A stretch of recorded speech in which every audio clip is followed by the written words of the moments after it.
Bem-vindo ao Carreira EAD, estamos na aula 1 do curso de CIPA, Comissão Interna de Prevenção de Acidentes. No curso passado, nós falamos um pouco sobre as doenças ocupacionais. Entendemos, de acordo com as normas, o que é caracterizado como doenças ocupacionais, os principais tipos de doenças ocupacionais, como, por exemplo, aquelas originadas por agentes biológicos, aquelas originadas por agentes químicos, agentes físicos, dentre outros. Entendemos também quais as normas e legislações vigentes para abordar o assunto referente às doenças ocupacionais.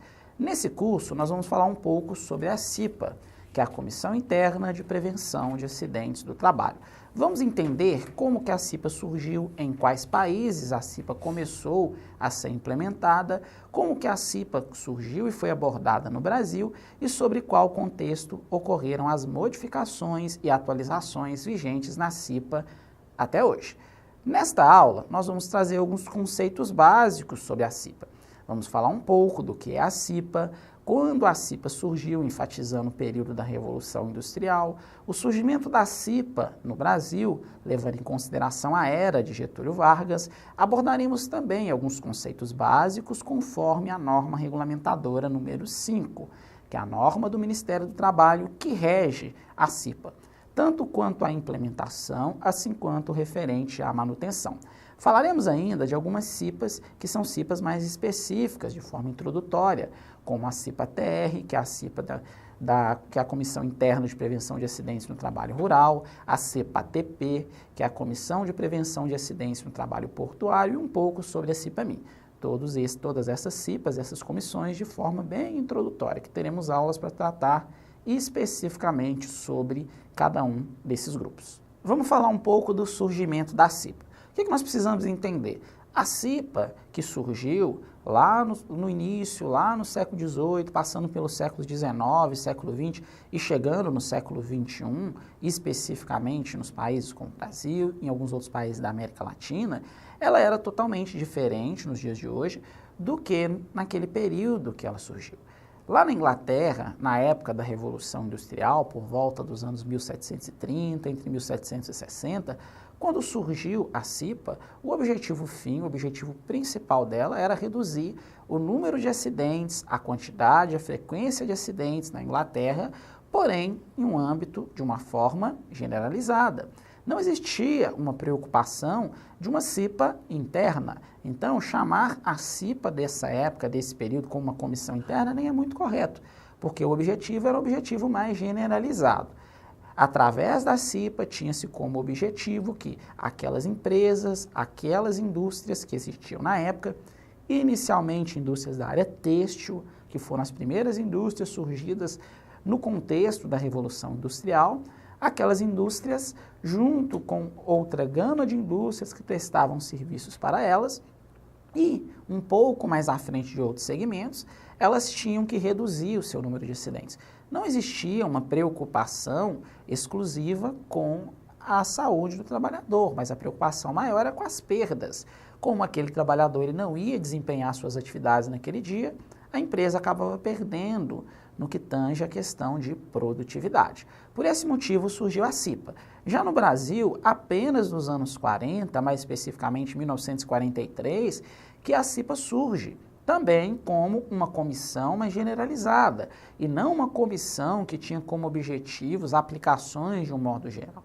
Ela não visava que todas as empresas tivessem uma CIPA específica, mas sim que as empresas, de maneira voluntária, elas criassem uma comissão específica que visasse reduzir os acidentes, assim como as doenças e lesões que eram acarretadas devido aos mesmos.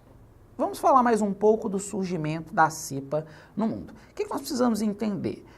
O que fez a CIPA surgir no mundo foi a Revolução Industrial. Quando nós trazemos para o Brasil o contexto do surgimento da CIPA, ele deve ser levado em consideração que algumas empresas multinacionais, principalmente metalúrgicas e indústrias de transformação que estavam vindo para o país no início, lá em 1900, por volta de 1920, 1930, Essas indústrias trouxeram a sua política de segurança do trabalho, principalmente indústrias inglesas. Com a política de segurança do trabalho trazida por essas indústrias, que já tinham cerca de 200 anos a aplicação da CIPA, o Brasil, as indústrias brasileiras foram obrigadas a se adaptar a essas questões. Então, da mesma forma que algo externo impulsionou o surgimento da CIPA no mundo, sob a figura da Inglaterra, assim também no Brasil, uma pressão externa pelas multinacionais fez com que a CIPA iniciasse a sua implementação. Porém, apenas nos anos 40, como eu havia dito, sob a figura do presidente Getúlio Vargas, surgiu de forma institucionalizada a CIPA. Lógico que a CIPA, surgida naquele período, é totalmente diferente da CIPA que nós conhecemos hoje. Em 1955, houve uma atualização, uma portaria lá da CLT, da Consolidação das Leis Trabalhistas, que trouxe uma visibilidade maior para a CIPA. Por qual motivo? No texto que regulamentava a CIPA, trouxe uma obrigatoriedade para as empresas que possuíam mais de 100 empregados. Independente se aquela empresa era do setor metalúrgico ou siderúrgico ou da mineração, que eram os setores mais críticos, ou da construção civil, que também começava a ter indícios de criticidade naquele período, independente do segmento, se as empresas tinham mais de 100 funcionários, elas eram obrigadas a implementar a CIPA. Porém, nós precisamos destacar o seguinte: se hoje a fiscalização ela não é uma fiscalização eficiente para verificar as empresas que possuem CIPA e aquelas que não possuem, mesmo sendo de obrigatoriedade geral, independente do tamanho da empresa, do segmento, imagine naquela época, lá no meados dos anos 50, era mais difícil ainda. Então, as empresas que tinham menos que 100 funcionários, que 100 empregados, elas tinham uma liberdade de implementar ou não a CIPA. Já as empresas que tinham mais do que 100 funcionários, elas eram obrigadas a implementar a CIPA. Isso não é bom, porque a maior parte das empresas nesse período, elas tinham menos que 100 funcionários. Então, isso mostra que grande parte das empresas no Brasil, lá na década de 50 em diante, não possuíam uma CIPA montada. E o fato delas não terem uma CIPA montada, que é essa Comissão Interna de Prevenção de Acidentes, faz com que essas empresas, muitos acidentes do trabalho venham ocorrer. Então, se a empresa não tem um grupo, uma comissão que vise minimizar, reduzir ou eliminar, quando possível, os riscos, automaticamente o índice de acidentes naquelas empresas é muito alto. Então, o que começou a acontecer no Brasil nesse período foi as empresas médias e pequenas que não possuíam CIPA, porque a legislação não exigia que elas tivessem CIPA, nelas começou a ocorrer muitos acidentes. E esses muitos acidentes passaram a ser notícia lá no exterior, nos outros países, principalmente na Europa.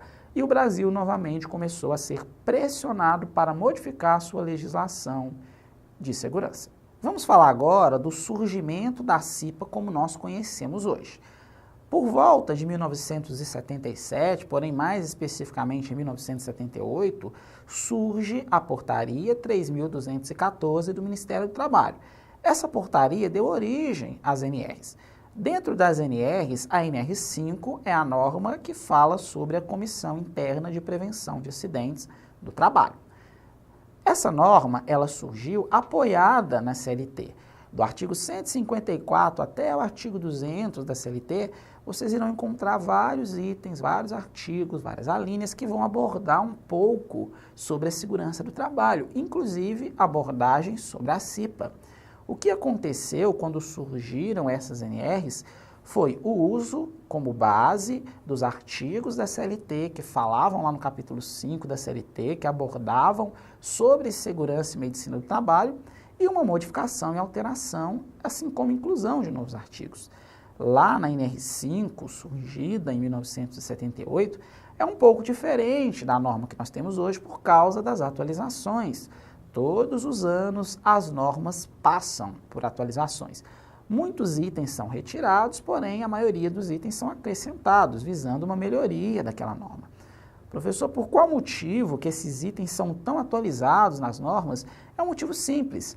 O contexto industrial, empresarial e de segurança do trabalho que nós vamos vivendo com o passar dos anos, ele se altera. Novas máquinas surgem, novos procedimentos surgem, a tecnologia, e nós vamos falar um pouco disso, de uma atualização que teve na NR5 referente à CIPA, faz com que torne-se obsoleto, desnecessário alguns procedimentos antigos e, com isso, atualizações tornam-se necessárias, tornam-se importantes. O que nós precisamos entender é, a NR5, até 2011, ela passou por várias atualizações. Tiveram atualizações de 2011 para frente, porém, atualizações significativas foram em 2011.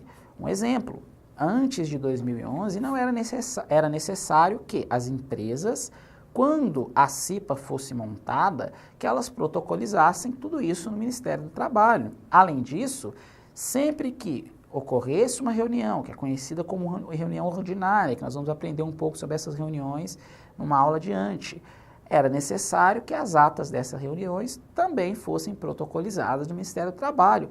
Hoje não existe mais essa necessidade de protocolar essas atas.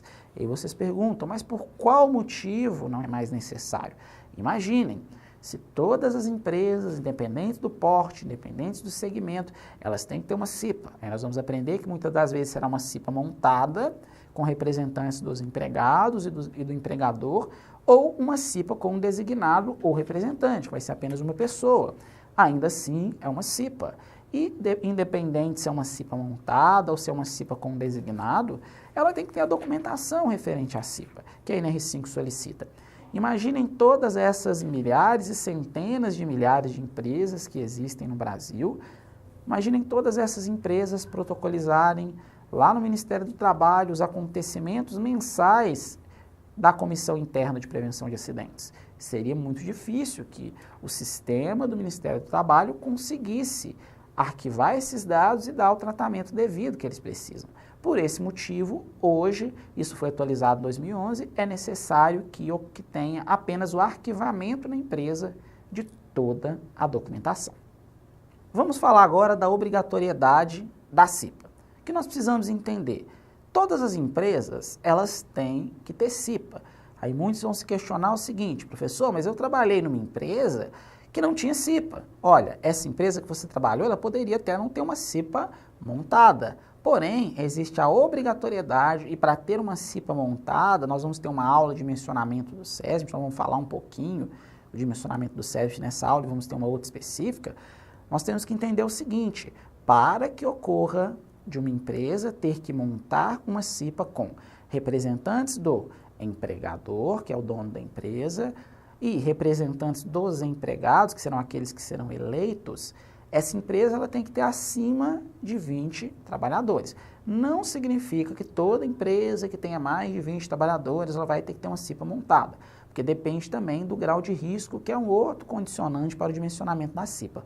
Porém, por mais que a empresa ela não se enquadre nos anexos, nos quadros da NR5, que falam, a partir de tantos funcionários, grupo tal, que é relacionado ao grau de risco, essa empresa vai ter que ter um cipista, que é o cipista efetivo, que é aquele que vai ser o titular, e um cipista suplente. Nesse caso, um cipista efetivo e um cipista suplente representando o empregador, um cipista efetivo e um cipista suplente representando os empregados.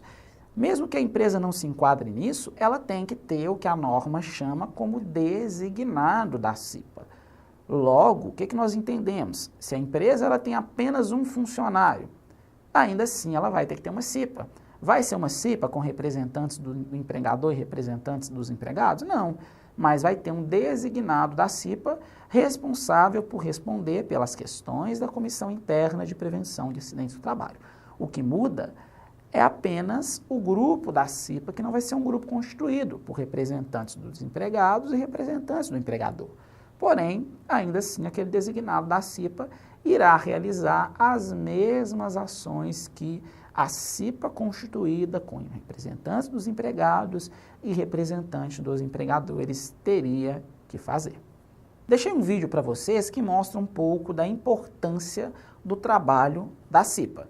Assistam esse vídeo e eu volto logo em seguida fazendo breves considerações.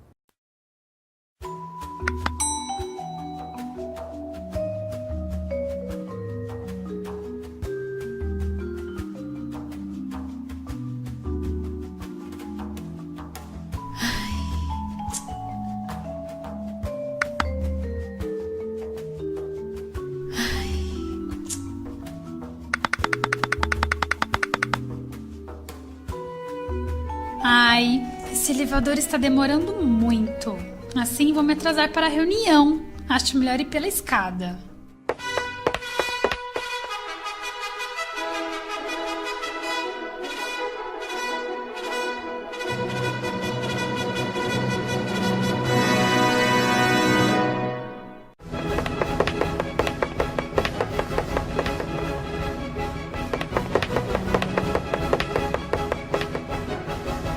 Isso mesmo. Puxa, você levou o tombo e tanto, hein? Está tudo bem com você, amiga? Está tudo bem sim, só um pouco dolorida. Mas acho que não aconteceu nada não, foi só um susto. Obrigada pela ajuda. Ufa, ainda bem. Mas como foi que isso aconteceu? Então, eu não queria me atrasar para a reunião e eu não tive paciência de ficar esperando o elevador. Aí, fui pela escada e acabei pisando em falso. E aí deu no que deu, né? Acabei caindo. Você estava segurando o corrimão enquanto descia? Bem, na verdade não. Correr nas escadas e sem segurar o corrimão só podia dar nisso. Tome cuidado da próxima vez. Fique atenta à segurança do trabalho. Segurança do trabalho? Que segurança? Aquele rapaz lá da recepção? Não é isso. Segurança do trabalho são todas as ações que são adotadas por todos nós para eliminar ou reduzir os riscos de acidentes de trabalho e de doenças ocupacionais de todos os colaboradores. E é por isso que a falta de atenção não combina com segurança do trabalho. Da próxima vez, não se esqueça de segurar no corrimão e evite correr nas escadas. Ah, tá. Acho que me lembro de terem falado isso no treinamento de integração quando fui contratada pela empresa. Eu tinha até me esquecido. Pelo visto, vocês sabem tudo sobre segurança do trabalho, hein? Ah, é que nós somos cipeiros. Fazemos parte da CIPA, a Comissão Interna de Prevenção de Acidentes, que visa a prevenção de acidentes e doenças relacionadas ao trabalho, buscando conciliar a atividade no trabalho com a preservação da vida e a promoção da saúde de todos. Entendi. Então só porque vocês são cipeiras, vocês têm que ficar vigiando tudo, é isso? Não, nossa função não é ficar vigiando os outros. A função de um cipeiro é observar no ambiente de trabalho os pontos e situações relacionados à saúde e segurança. Nós participamos de reuniões onde registramos tudo em ata, que acaba servindo de base para estabelecer planos de ação e prevenção de situações de risco. E caso identifiquemos pontos e situações de risco, é nossa obrigação relatar imediatamente aos nossos superiores, para que tomem as providências cabíveis. Além disso, caso ocorram acidentes, os cipeiros também devem providenciar atendimento médico e auxiliar a direção de pessoas na abertura da CAT, a Comunicação de Acidentes de Trabalho. Ah, então essas responsabilidades são só dos cipeiros, não é? Eu não preciso fazer nada. É isso? Não é bem assim, não. Você também tem um trabalho importantíssimo. Sério? Qual? Todos os colaboradores devem contribuir para um ambiente de trabalho agradável e sem riscos de acidentes. Por isso, ao realizar qualquer atividade, devemos nos atentar à segurança. Ah, e é sempre interessante conhecermos o mapa de riscos. Agora eu entendi. Para preservar a saúde e a integridade física de todos, é só contar com a CIPA. E lembre-se, prevenir é melhor do que remediar. Legal, gente, o papo está bom, mas eu preciso ir. Já me distraí muito com essa conversa toda e fiquei mais atrasada para a reunião. Até mais tarde. E vê se agora você segura no corrimão!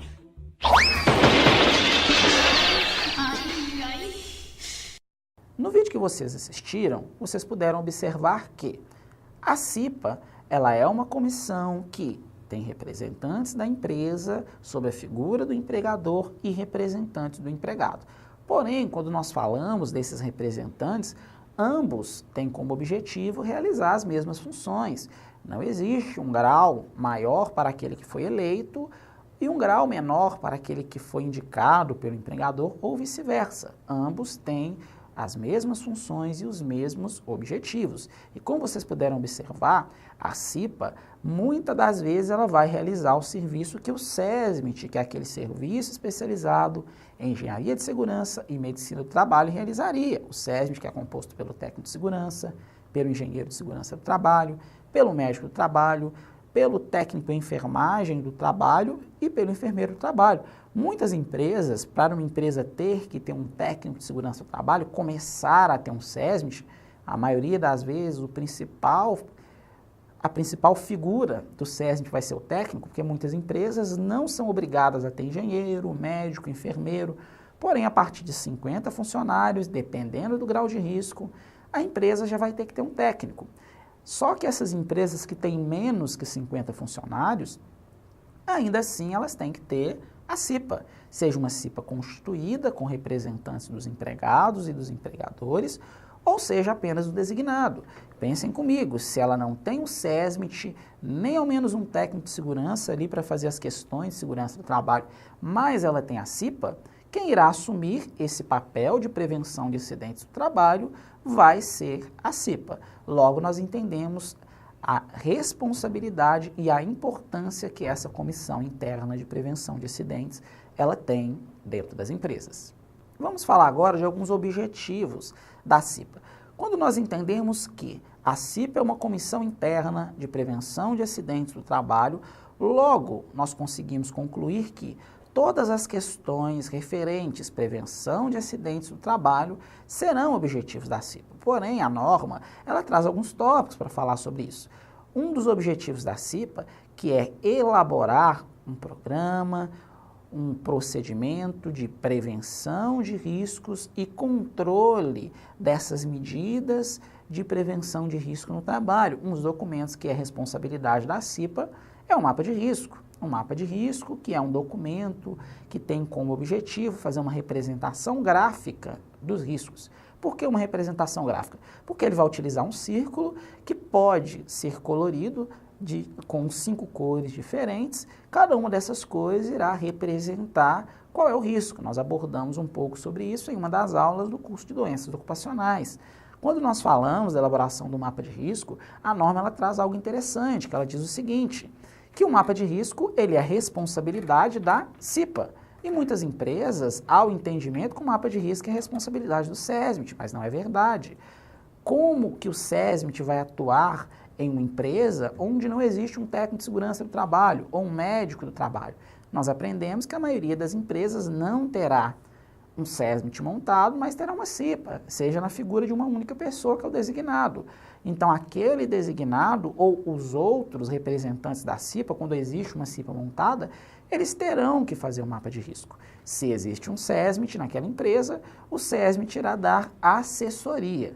Porém, a elaboração do mapa de risco é de responsabilidade da CIPA e não do SESMIT. Então, quem tem que fazer são os profissionais que compõem a CIPA. Outro objetivo que eu vou destacar, que aí já engloba os demais objetivos, é a verificação dos riscos e a criação e a implementação das medidas, tanto preventivas antes de acontecer aquela perda, quanto corretivas, quando já aconteceu um acidente, o desenvolvimento de uma doença ocupacional ou de uma lesão. E por que isso é importante para a gente? Porque logo nós entendemos que se uma empresa ela investe em prevenção, as vezes que ela vai investir em correção serão menores. Pensem comigo, se você trabalha em uma empresa que existe um grande risco de queda, os trabalhadores desempenham suas atividades sobre andaimes.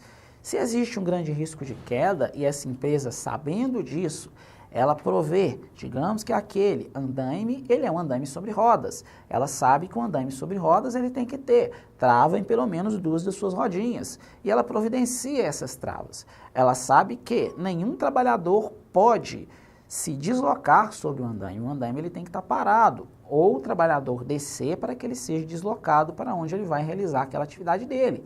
Isso é agir de forma preventiva. Agora, aconteceu um acidente do trabalho naquela empresa, naquela obra de construção civil, justamente porque um trabalhador ele se deslocou sobre o andaime e o andaime não tinha trava sobre 2 das suas rodinhas. Nesse caso, a empresa já vai passar a agir de forma corretiva.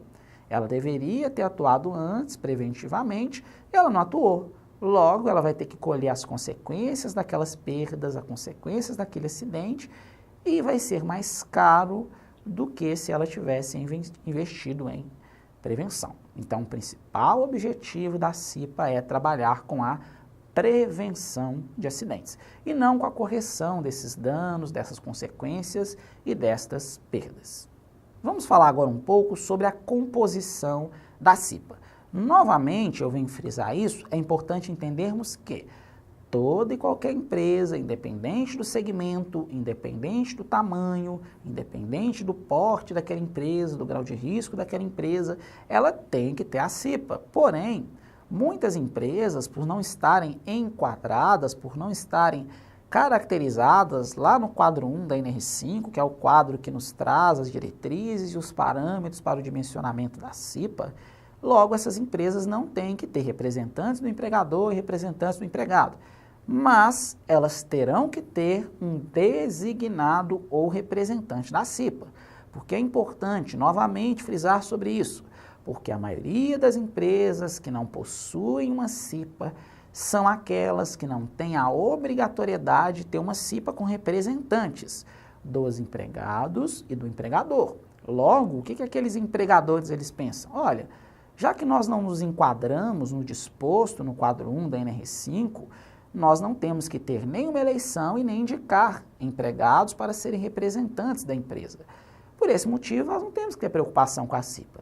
E é um engano, porque mesmo não se enquadrando no anexo que vai trazer o quadro 1 da CIPA, ainda assim ela tem que ter o designado. Então nós teremos CIPAs que serão compostas por representantes dos empregados e representantes dos empregadores ou do empregador, e teremos CIPA que vai possuir apenas um designado ou representante da CIPA.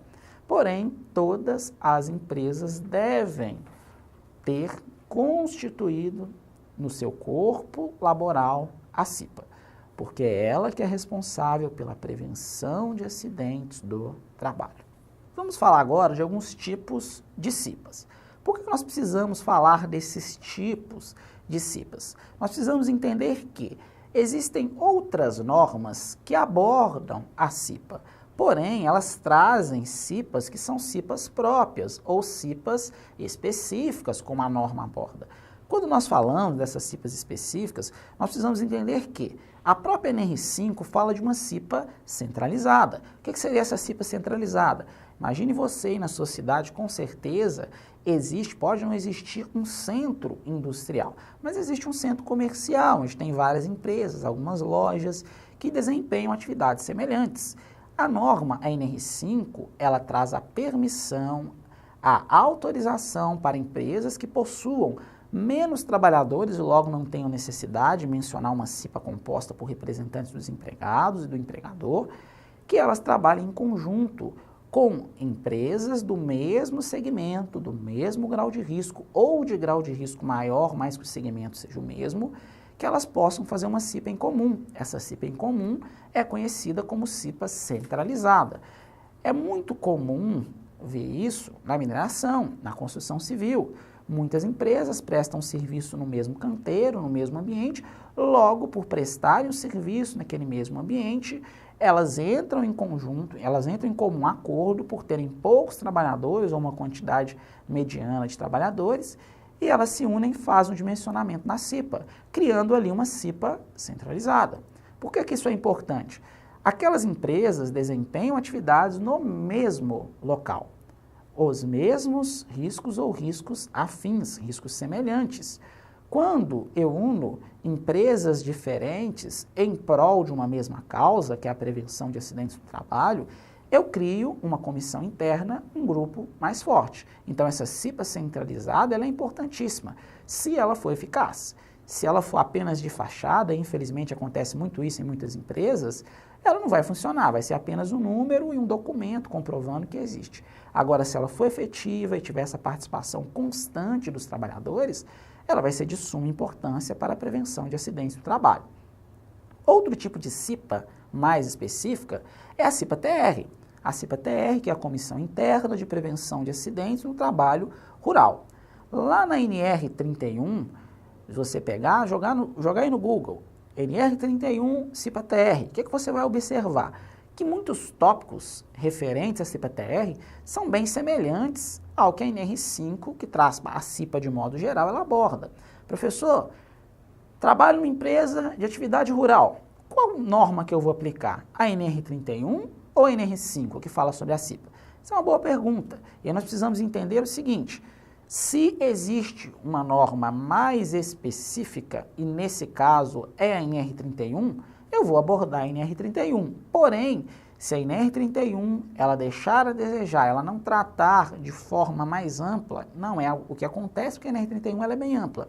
Se ela não tratar de forma mais ampla as questões referentes ao dimensionamento da CIPA e outras características da CIPA, você pode estar utilizando os tópicos da NR5 para complementar. Porém, quando existe uma confusão, a NR, um exemplo, eu vou trazer um outro tipo de CIPA, que é a CIPA Mini, que é a CIPA, que é a Comissão Interna de Prevenção de Acidentes do Trabalho na Mineração. Se eu for dimensionar de acordo com a NR5, eu vou levar em consideração a partir de 20 trabalhadores a obrigatoriedade das empresas terem uma CIPA. Porém, quando eu vou para a área da mineração, eu tenho que levar em consideração a partir de 15 trabalhadores e não a partir de 20. Logo, se a norma NR22, que ela é mais específica, ela traz uma condição que ela é bem mais benéfica para esse trabalhador, ela vai ser aplicada, e não a NR5, que é a norma base para falar da CIPA. Isso é importante porque tem muitas empresas que, quando elas verificam que duas normas falam sobre o mesmo assunto, porém, sobre um olhar, sobre um ponto de vista diferente, algumas empresas tentam aplicar aquilo que é mais benéfico para elas. Porém, o que tem que ser aplicado é o que é mais benéfico para o trabalhador, e não o que é mais benéfico para a empresa. Isso é um princípio, e esse princípio ele não pode ser deturpado. A empresa não pode agir com não conformidade, rompendo com esse princípio. Então, entendemos que existe a CIPA centralizada, existe a CIPA-TR, que é a CIPA própria do trabalho rural, existe um quadro na NR31 somente para fazer o dimensionamento dessa CIPA própria. Lá na NR22, que fala sobre a CIPA Minha, a CIPA própria da mineração, também existe um quadro para fazer esse dimensionamento próprio e, além disso, algumas normas, como por exemplo a NR18, ela fala sobre a CIPA do canteiro de obra. O objetivo principal é trazer uma obrigatoriedade mais específica para os canteiros de obra. A norma, a NR5, ela não abordou de forma ampla essa especificidade das áreas da construção civil. Por esse motivo, a NR18 ela teve que trazer tópicos para falar sobre a CIPA dos canteiros de obra. Um exemplo, aquela obra vai durar menos do que 180 dias. Nesse caso, não existe a obrigatoriedade de mencionar uma CIPA. E aí você se questiona, professor, mas por qual motivo? Ali existem riscos, deveria ter uma comissão interna de prevenção de acidentes de trabalho. Sim, mas nós precisamos entender que a CIPA ela tem a duração de 1 ano.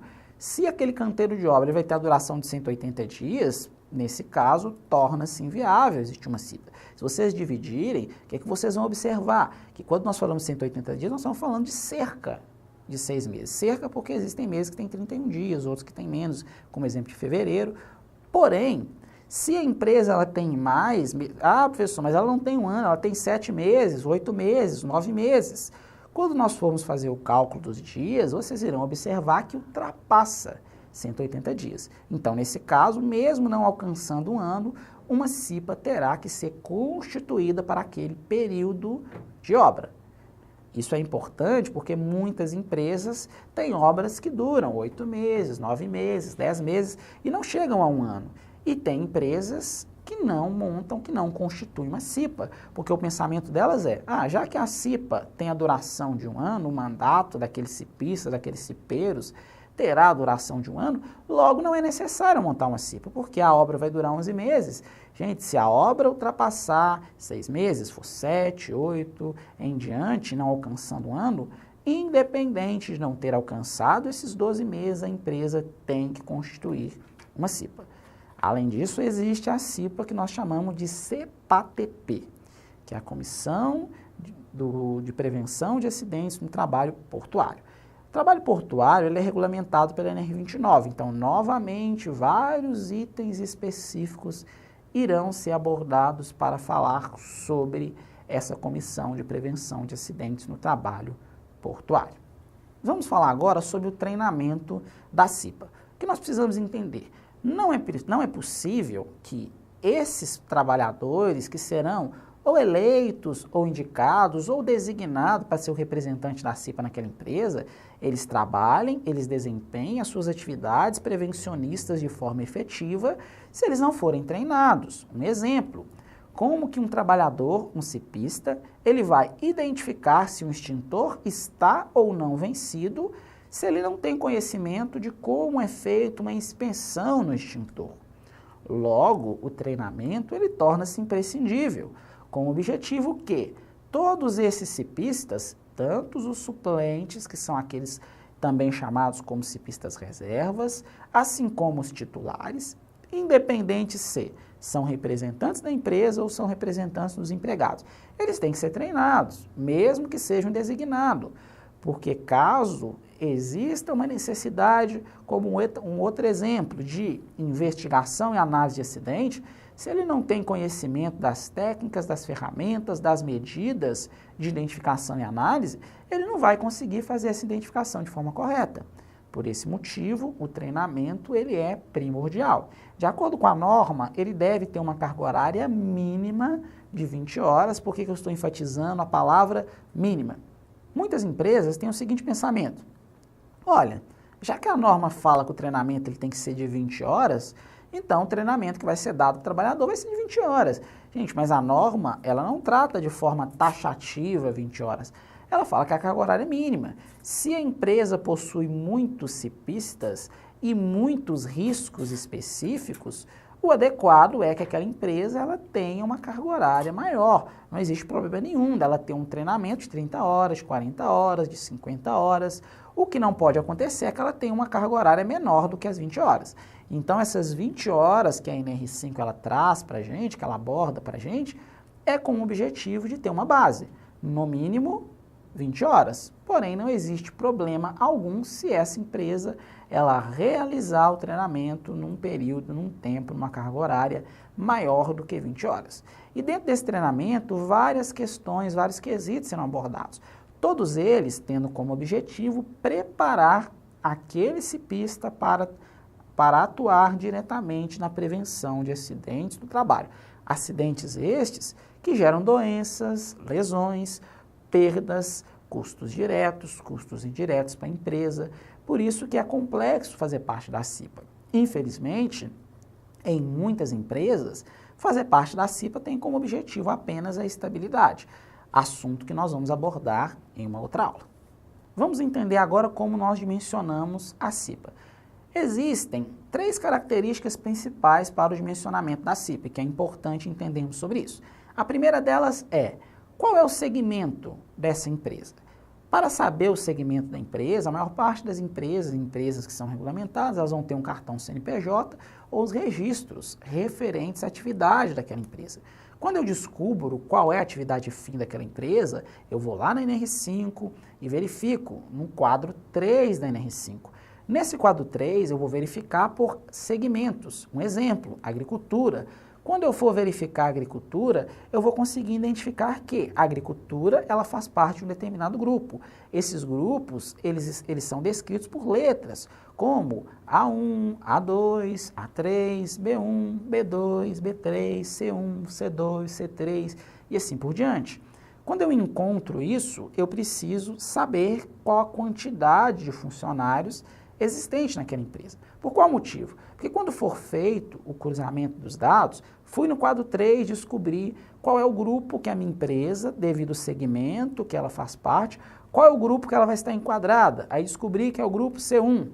Agora eu sei que ela tem 150 funcionários. Quando eu for lá no quadro 1, que é o quadro responsável direto pelo dimensionamento, o que eu vou verificar? Que quando eu faço o cruzamento do grupo que a empresa faz parte, que eu pude descobrir verificando lá no quadro 3 da NR5, com a quantidade de funcionários existentes naquela empresa, logo eu descubro quantos cipistas efetivos e quantos cipistas considerados como suplentes aquela empresa vai ter que ter. Eu deixei um exemplo para vocês de um quadro da norma. Esse quadro é o quadro 1 da NR5, esse primeiro quadro.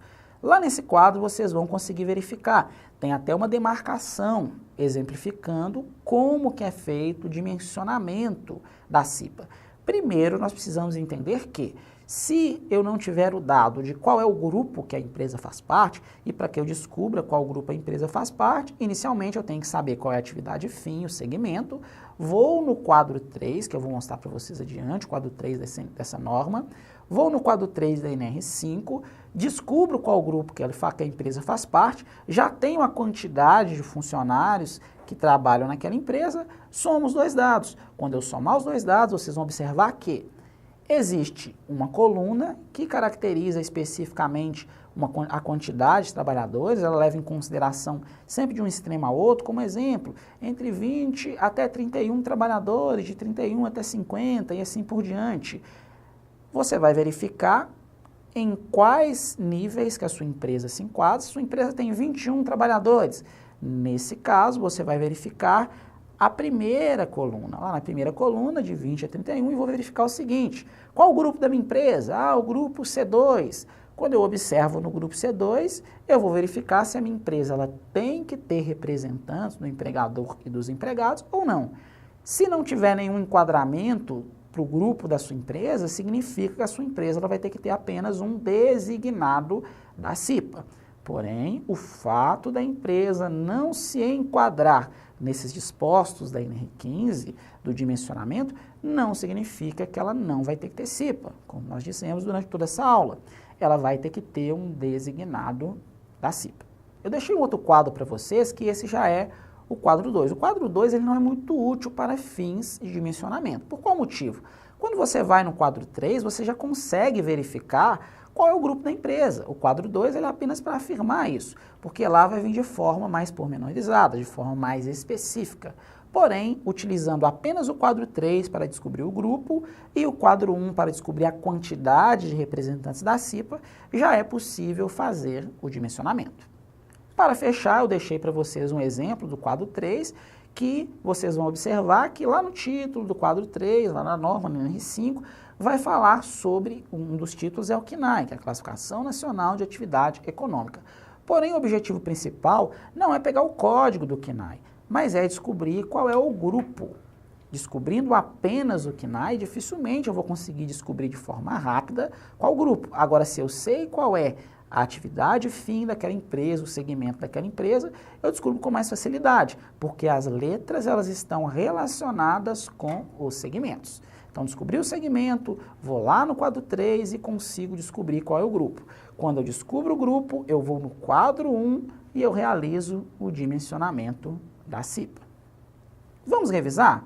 Na aula de hoje, nós falamos um pouco, de forma introdutória, sobre a CIPA. Entendemos onde a CIPA surgiu, por quais motivos que a CIPA surgiu.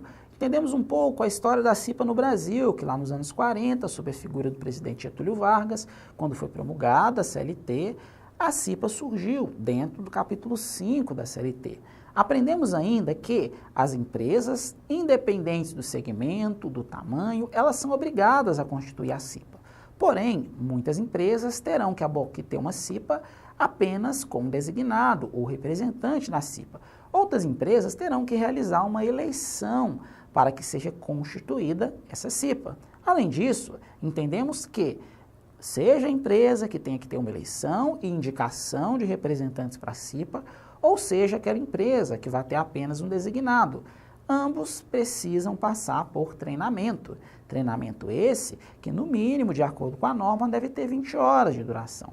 Porém, isso não faz com que a empresa ela venha ter um treinamento apenas de 20 horas. Ela pode ter um treinamento de 25, de 30 horas, de 40, de 50 horas.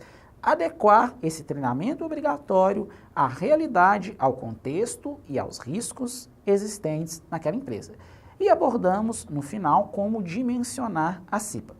Vale ressaltar que existem CIPAs que são específicas. Se você for desempenhar suas atividades na mineração, você não vai utilizar a NR5 para fazer o dimensionamento. mas você vai utilizar a NR22. Se você for trabalhar diretamente na construção civil, em canteiro de obra, você vai ter que verificar o que a NR18 fala sobre dimensionamento da CIPA para canteiro de obra. Da mesma forma, se você for trabalhar no trabalho portuário, embarcado, você vai ter que verificar que existe a NR29 que fala de forma específica também sobre a CEPA-TP, e ela é a norma base para esse dimensionamento. Na biblioteca virtual eu deixei para vocês um vídeo que vai falar um pouco mais aprofundado sobre a importância da CIPA e um pouco sobre o dimensionamento também dessa CIPA. Seria importante que vocês assistissem esse vídeo porque ele vai ser um complemento para todos os conhecimentos, para todos os itens que foram abordados na aula de hoje. Além disso, tem um artigo falando sobre a CIPA que complementa todos os nossos estudos e a sugestão do livro da disciplina que vai falar sobre a CIPA, a implementação e a manutenção do Nestor Walden Neto. Tem um exercício de fixação para vocês. Nesse exercício, de forma bem simplificada, eu abordei os principais itens que nós tratamos na aula de hoje e peço que vocês realizem esse exercício e verifiquem o aprendizado que foi adquirido e outros aprendizados também que vocês conseguirão obter através da realização do mesmo. Agradeço a vocês e até a próxima aula.